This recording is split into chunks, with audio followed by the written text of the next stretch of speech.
Okay, hey, I'm going to add another formula to the stuff here that we're looking at in the other test. It's the slope formula. And basically, I talked about the change in y's over the change in x's, which is what we kind of did up here, only here we counted the slopes. And here we're actually not going to count it. And I could graph it. I could go up here and graph it on one of these bars, put the dots, and count up and down. That'd be very easy. Or, remember, if this is x1, y1, x2, y2, to find the slope would be the -2. And I started with this point, so I'm going to have to use that y value. And because I started with this y, I have to start with this x and minus the 4. Now, be careful. You can go to your calculator, and if you went to your calculator and simply put this in parentheses, divided by this in parentheses, the calculator will do the work for you, especially if you use your math fraction button, it will actually reduce it. But here, let's look at this. -2 minus 5 is a -7.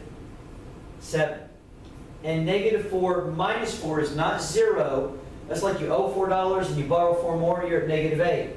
Now, if you write -7 over -8, you're going to get it wrong.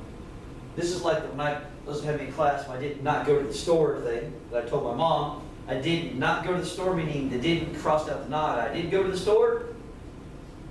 Negative divided by negative is a positive. So this slope is actually a positive 7/8. However, if you hit the math, and what I call the fraction button, which is option 1, it will reduce it and give you the correct positive answer anyway. And if you do this here in your calculator, either do all the top divided by all the bottom, or make sure to put these in parentheses so the calculator will do it right. So let's come here and look at this one. If I use the same thing, and notice I'm labeling x1, y1, x2, y2, people make less mistakes. It will be 5 minus 1, y2 minus y1, over, and because I started with this one, I have to start with it, -3 minus 4. And once again, the calculator will do that for you if you have trouble with the subtraction, but 5 minus 1 is just 4.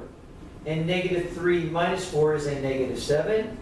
And that one won't reduce. So the answer is, now I can put -4/7 like this. I could write -4/7 on the bar, or I could even write 4 over -7. I generally like to write this a lot.